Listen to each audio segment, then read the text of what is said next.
Good evening everyone and welcome back to Sew If I Sew, or welcome if you're new. My name's Jess and this is my channel all about sewing, dressmaking and all things stitch related, and this evening you join me, or it's probably daytime when you're watching this, but it is around 9:30 or something in the evening. It's very dark outside, absolutely freezing, and you join me for a bit of selfish sewing because I am surrounded by utter chaos in the sewing room. Christmas present, thing I'm fixing, Christmas present on the floor next to me, and honestly I just need to sew something for myself, just to give myself a minute, because you guys know from previous years when I've talked about this that I find Christmas present sewing quite stressful, because when I sew normally, it's for me, I don't really, you know, if it's not perfect, frankly, who cares? It's for me, like no one will see the inside. Whereas when I'm giving things to people, I care much more about the way they look and how straight my stitching is and all this kind of stuff. So I am slightly stressed sewing Christmas presents. I am one down, one underway, and one yet to be cut out, which I'm going to do this weekend because that's for my sister who lives in London and I can see her in person to give it to her, so that's easier. The shirt next to me and the apron underneath need to be posted this week, so either tomorrow or Friday. I'm aiming for Friday just to give myself a bit of space, and then they'll be in the post. I'll go first class special delivery and fingers crossed to get there by Christmas. Anyway, so you joined me for some selfish sewing, and today we're going to be tackling one of my Make 9, which is apparently quite a nice easy pattern, the True Bias Hudson Pant, as much as it absolutely kills me to say it, or Hudson trackies, which is what I'll refer to them for the rest of the vlog. These are on my Make 9, they were on my Make 9 last year as well, but I finally got round to them, mainly because I finally found a fabric I actually want to make them in. So I'll talk about sizing and stuff in a minute. Fabric. The kind folks at Oreo Textiles gifted me 2 fabrics in... Was it November or December? I literally can't remember. I think it was November now. My concept of time has just gone because of work. I've been working nights. No, it must have been November because I've been working nights. And it was before that. Side note, little bit of a sidetrack.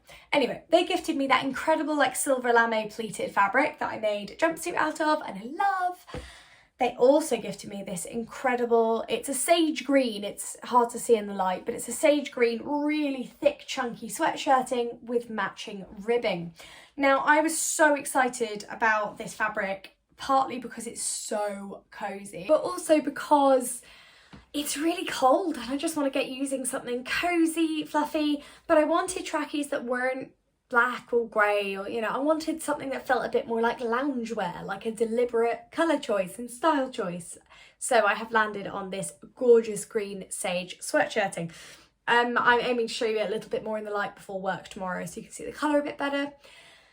In terms of the amount of fabric I have, so it is like a thick, I think it's Okotex sweatshirting. It's really, really thick. I don't know if you can see. It's fluffy on the inside. It's like hoodie sweatshirting, and then I think I have 1.5 meters of it because the pattern said I needed 1.2, and then I have about 1 meter of matching ribbing, meter maybe slightly more, that might be 1.5 meters actually. Anyway, I have matching ribbing, so I will be making the waistband and cuffs out of this ribbing, and then the main body of the trousers out of the sweatshirting. In terms of sizing, so this goes from a US size 0. A US size 0 up to an 18.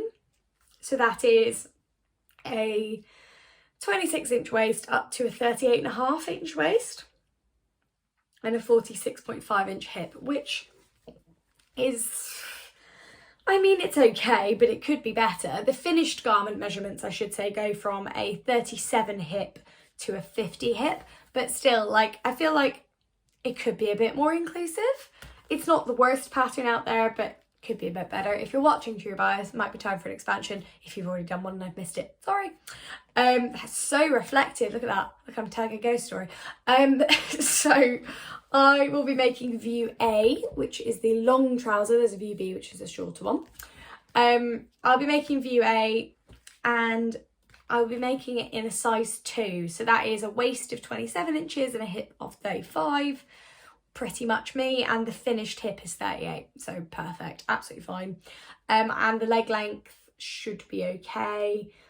Slight concern that it's a skinny leg and I have quite chunky calves, but I'm sure it will be absolutely fine. Worst comes to worst, the fabric stretches as well. Now, in terms of notions, I have waist elastic that I've dug out of my stash. It'll be a bit neat, but as I stretch it as we go through, it'll relax, that'll be fine.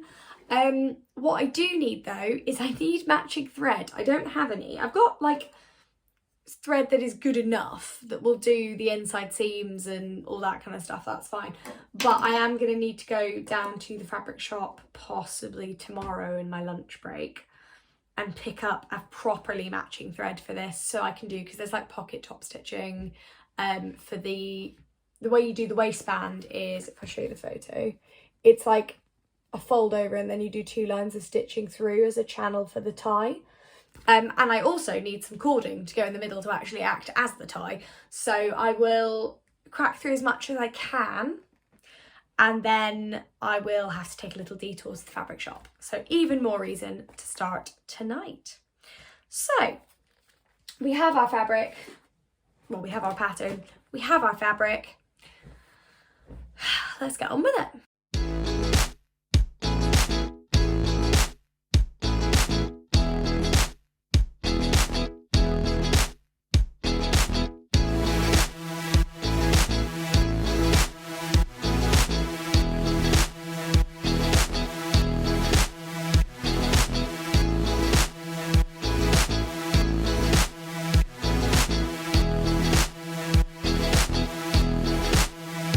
Good morning folks, that is all my pattern pieces cut out and in that lovely envelope. I have so much fabric left, so I think I am going to try a cashmerette Stanton hoodie afterwards, because I have so much left. True Bias were like, oh yeah, you need like 1.5 meters. I think I've used 0.5 meter, but I don't know if that's because I'm really short and I'm making the size 2. Could be why. But yeah, if you are in that size range with me, you don't need as much fabric as they're saying, particularly if you're using ribbing for the waistband and cuffs. So anyway, that's all done. We'll go get ready for work now because I'm in my pajamas. It's really cold. But I'm really excited to get sewing these. I think it's actually going to be a really chill sew. So I'm excited. My only question with these is around the pocket construction, but I'm sure it will all make sense when I get there, and I look forward to sharing all that with you.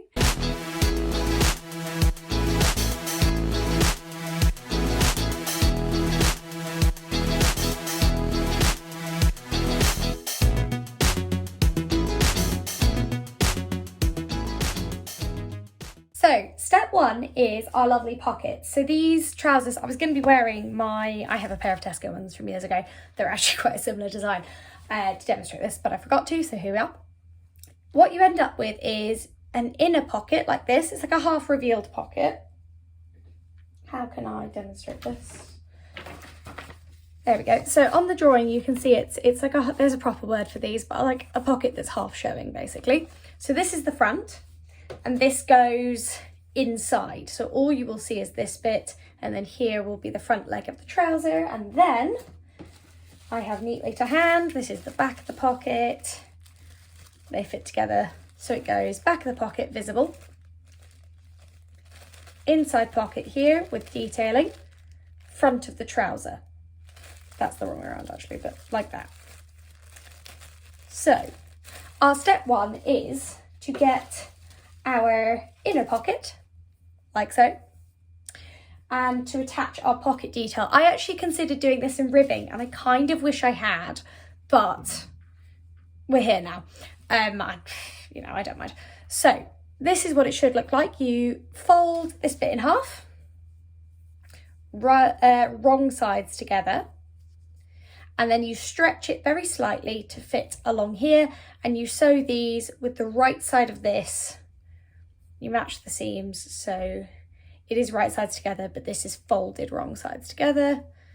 You fold this on, you stitch it on to here, and you end up with this.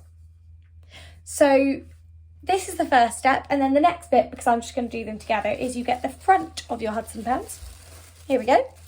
This is the side of the pocket, and you're going to stitch this on, again, right sides together to this corner, but you're going to make sure this detailing here is sandwiched between the layers. So you're actually stitching, if you fold it in, it's this stitched edge goes down. So when you unfold it, and when this goes behind, which I'm doing very badly, then that detailing will still stick out as the line of the pocket.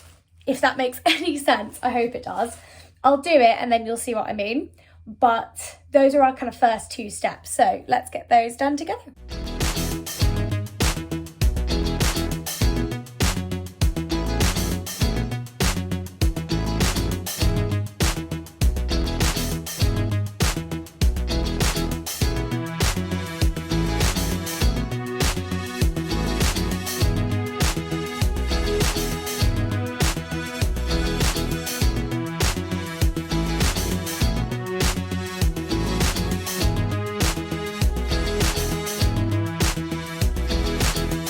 So we have our lovely pockets which are attached. We have the front trouser leg, yay, with our lovely edge.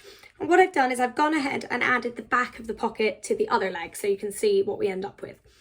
So what you do is you pull out the pocket straight from this side, and then you attach the, what we'll call the visible, so the back pocket, but the visible side, around the edge. And then when you flip it back on itself, like so, you get a nice pocket like this.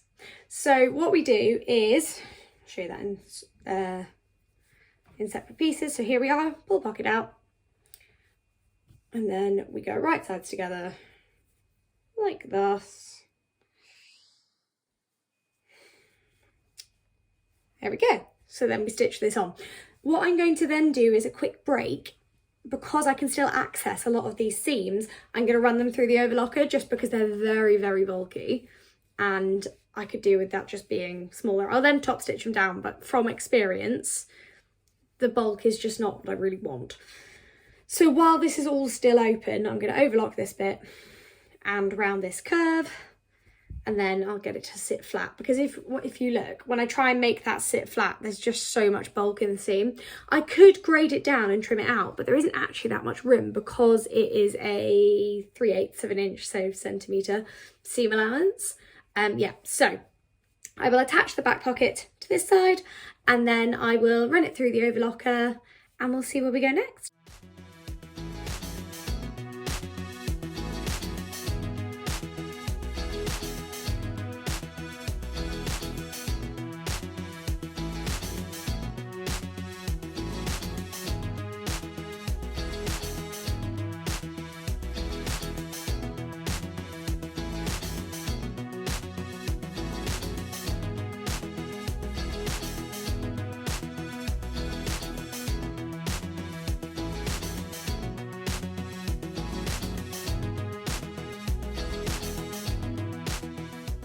What I like about doing trousers is you can do one leg at a time, and then you can demo one leg and then do the next one. So we have one step I didn't show you because I did it very quickly, is I just basted the edges of these pockets together so that when I use them they move as one. I haven't done it on this one yet, have I? No, that's the back trouser, that's right. Here we go. Yeah, so I've not done it on here yet, but very quickly just basting this top edge, but crucially this side edge, to keep it in line when we then sew it together. Yay! So once we've done that, we attach the front leg and the back leg at the outer leg, like so. And then in a minute, we're going to do the inner leg, and then we'll put one leg inside the other, do the crotch seam, and then we're on to the waistband. So it's now some fairly simple trouser sewing is going to happen. I'll demo the one leg and the other for the crotch sewing because I know people get confused with that sometimes, but I'm going to steam on and put the outside leg on the inner, on the other side, and then sew up their inseams because they're 2 straight seams. But if you have any questions and you'd like me to answer them over on Instagram or do a blog or anything, pop them below. But I'm not sure what more I can say apart from I need to sew these in a straight line. So I feel like I'm really not good at sew-alongs, because there's some stuff where I just go, well, we just have to do this. But then I don't know who's watching. So if you are a beginner watching and you want more info, it would be incredibly helpful actually if you let me know what more info you would like, whether that's intros on fabrics I'm using or more detail on certain steps or top-down viewing. Like, let me know if there's anything I could do better, because I do want these to be useful. Filming a sew along takes time, so I'm already investing the time anyway in making it, so if I can make them better, I would love to do that. So, sorry, side note on that, I am now going to sew 2 very long straight seams and we'll pop back together to sew the crotch.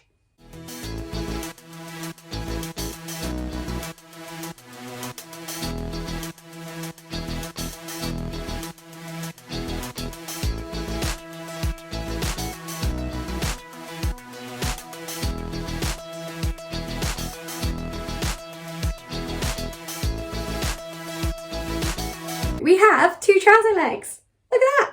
Also, this is such a quick sew, like literally crotch seam, waistband, ankle cuffs, and then some stuff with the waistband we've got to do, but like I'm going to be done tonight. I'm excited. These are going to be so warm. They're so cozy on the inside. Anyway, sorry. We have 2 trouser legs.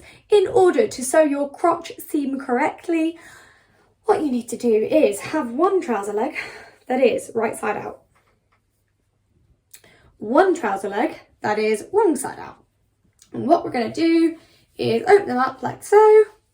We're going to put 1 leg inside the other and make sure that, I mean, you won't have a choice doing this, but because this seam has to match up, it's going to go pocket to pocket and back trouser to back trouser like that. And we're going to put this leg through the middle, this one, so we end up with a weird trouser sock.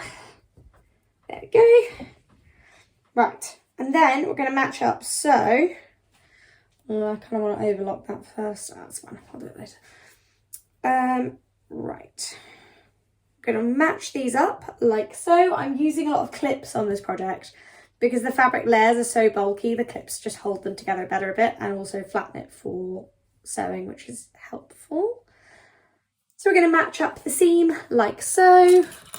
If you're doing this only on an overlocker, which is entirely possible, and I'll probably do my next pair like that, just a reminder that if you are doing your crotch seam, it is a prime moment to cut through something else as you get it stuck underneath because it's quite bulky. So make sure everything is out of the way, which will really help.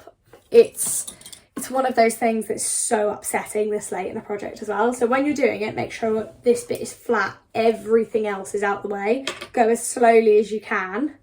And when you get to the middle of the crotch, this is from experience, when you get to here, stop, leave the needles down, but flip everything through to the other side of your overlocker and then keep the other side flat. And that should ensure that you get no unfortunate sewing bits of your trousers to each other like that, or holes cut from the knife in your garment. So that's my little top tip. So we're going to clip this, sew it, and then we're on to preparing the waistband. So I need to do some buttonholes in my ribbing waistband, which is going to be really fun. Absolutely dreading that because I need to figure out the dimension I need for my webbing, which I have. Not webbing, what is it? I think, no, it might be webbing actually. The stuff you use for pyjama cords. I've gone for quite a thick one. We'll show it to you when we get there. And I need to interface it as well. Okay, so we'll do our crotch seam. We will create our waistband, then we'll attach it. Then there's the whole fun process of putting the elastic in. Then we're doing a channel in the elastic. And then it's ankle cuffs on. Do you know, I'm going to do these instructions slightly differently because as you guys or whoever has watched me for a long time will know, I abhor random pieces kicking about. And my waistband really is one big piece, whereas my ankle pieces are 2 smaller pieces. And really this has just got me popping them on at the end. So I'm actually going to put them on after this. So I'm going to do the steps slightly differently. I'm going to do the crotch seam. And then I'm going to put my ankle cuffs on, so that's just done. And then all I have to do is the waistband, because I know from experience as well, I find waistbands quite stressful and quite frustrating, and when I finish them, what I want is a glass of wine, not to do more sewing. So I'm going to do the ankles first, and then we'll finish with the waistband that also needs my most like concentration and attention because we're doing those channels as well. So that should be good fun. Let's sew up our crotch seam, and then we've got a pair of trousers.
So to add the waistband, we just folded it in half and we've just attached it like so, leaving a little gap here so that we can still get into the waistband to put in the elastic. But look at this, got a pair of trackies. These have come together in no time at all. Really chuffed with them so far, really excited about the colour. So what we're going to do is pop the elastic in now. Which would rely on me knowing where my elastic is, wouldn't it? Oh yeah, it's over there. So I splashed out and got some white waist elastic for these. So in the instructions, it says, wrap your elastic around your lower waist and find the length that feels comfortable but is still snug. Add 1/2 inch for overlap and cut your elastic. So let's do that bit together. Now, pull out my jumper. I'm assuming my waist is here. I'm assuming my lower waist is, well, roughly, actually, I say that, it's where my leggings are sat now. So let's do this. So we want to go all the way around. Where are we? There we go. It's good I'm using white as well, actually, because you can see what I'm doing. So that's my lower waist. That's too loose. That is snug. And we'll take a little more off because there's leggings underneath it currently. Right, that'll do. Perfect. So I'm not going to measure it because, I don't know, it's fine. It is what it is. What I am going to do though is replace that thumb. Find one of my lovely pairs of metal scissors. Snip. Here we go. Here is my waist elastic. So now, grab trouser A, put elastic B in waistband C. So, where are we? Where is my gap? I think if there's one thing I hate more than hemming in this life, it is feeding elastic through waistbands. I hate it with a passion. It just drives me utterly mad. So, we're going to do this, but I have a new idea. Because whenever I use a safety pin, what happens is that I undo it halfway through somehow, and then there's a whole drama, and it's really annoying. So I'm going to try putting 2 clips on the end. It's not a hack I've seen anywhere, it's just something that's occurred to me right now, so we'll see how that goes. I haven't left the hole at the centre back. I've done it slightly to the, what's that, right, I think, or left as you're wearing it. It's on my right now, hence my confusion. But close enough to it that I can just get it past the seam quite easily. So that is already working better than it usually does. Maybe this is a good tip for stretchy, thick waistbands. I'm using 2-inch elastic It's really good, it's nice and sturdy. I personally really like wide elastics. They're much more comfortable. Where I can get away with it in a waistband, I tend to use 1.5 inch minimum. I love 2-inch elastic because it just fits really neatly. But that also, you guys who've watched before know I prefer tight clothes because I like nothing being in the way. So that's probably a personal preference, but for me, I'm a big fan of it. I like to keep a good stock of elastic in at all times, to be honest, because even with more fitted patterns, I'll sometimes add a bit of elastic so that there's some give. It makes it easier to wear the whole month rather than just, you know, sometimes you want a dress that can go from normal to sort of PMS without making you feel like a slob, because, you know, we've all been there. Okay, we're already nearly halfway. This is a lot speedier than usual. And here we are. Sorry, small break in the middle of that to go for dinner. Here we are. So we're going to, I've pulled it through so it's quite tight. We're going to sew a nice overlap sort of box here, pull it back through, and then stitch up this hole here so our waistband is complete all the way around. And then I believe we've got some channels to do. So we're going to sew 2 straight lines there to create a channel in the middle. And then I have this lovely pyjama cording that's from Hemline, bought from my local fabric shop, which is lovely and light. This is exactly what I wanted for this, but I was trying to find some online and I just couldn't find the right thing. Went to my local fabric shop, right there, done. So, looks long enough to me. We will finish the ends of this as well, so I'm just going to do a double fold like that. I'm going to cut it so that we don't have the fraying end as well, so I'll just trim that off, double fold, stitch it down nice and neatly so we've got 2 toggled ends, and then it'll go through. So we're so nearly there. Honestly, this is a project I've had on my list for 2 years now, and actually it's so quick. Like, I'm definitely going to make another pair of these, I think. I'm going to see, I might make a pair like a size bigger for when I'm on my period, or I might make a pair in an even thicker. Oh, do you know what would be fun? Like, you know that fabric that's like sweatshirting on the outside and like Sherpa on the inside? I think I might have to make some out of that. Oh, that sounds so cool. I do have quite a lot of this fabric left, so I'm going to also see if I can get a, what's the pattern? Cashmere Stanton hoodie out of it. But there's an expansion where there's, see it, where this jumper's like open at the front, which I really like. There's a version of the Stanton hoodie that's got no hood. It's got a high collar like that and then a little half zip here, which I'd really like. So if I've got enough fabric, I'm going to make a little matching one. Probably won't wear them at the same time, but I love this colour. And I think it's nice with my hair as well. So little digression there. So let's close this up, finish our waistband properly, and then we'll do 2 lines of stitching. And I will join you for the final section where we pop our cording in.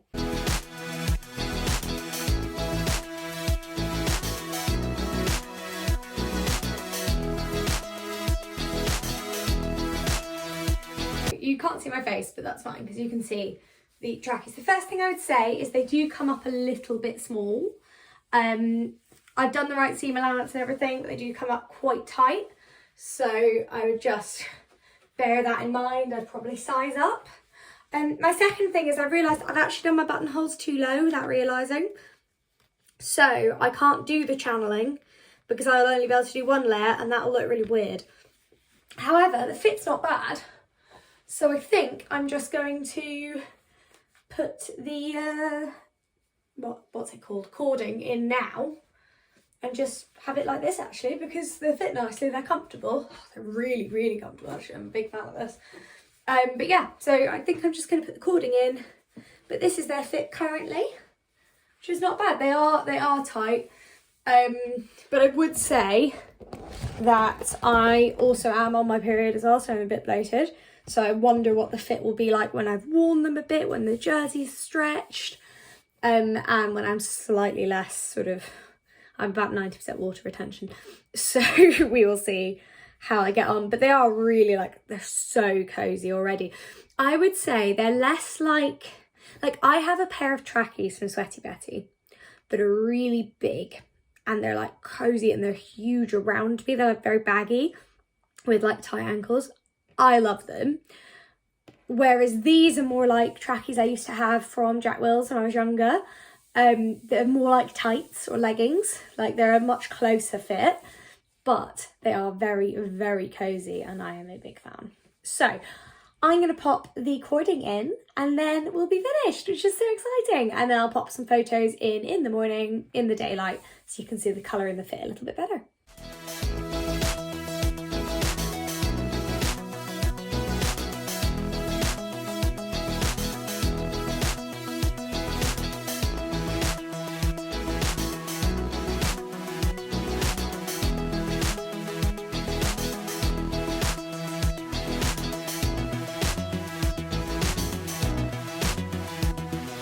So here we are, here they are in the light of day, my very cosy new Hudson trackies. I just stepped on a bag. I quite like the more relaxed waist.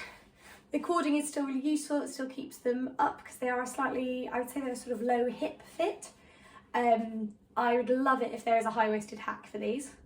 If there is, I'll be doing it immediately because I prefer something up here. But they are really cozy and really comfy. I am a very big fan. And I will definitely be making more in the future. It's a good sized pocket. It's a nice fit everywhere. There's enough room when I sit down, they don't move. Yeah, we're all good. So all that remains for you to say is thank you so much for watching. If you enjoyed this so long, please give it a like, share and subscribe if you want to hear more from me. I would love to know in the comments if you've made this pattern, if you weren't going to but now you're going to, or if I've helped at all along the journey. I absolutely love these, and given how cold a winter we're getting, they are much, much needed, and I'm sure I'm not alone in that. So thank you all for watching, and I will see you next time.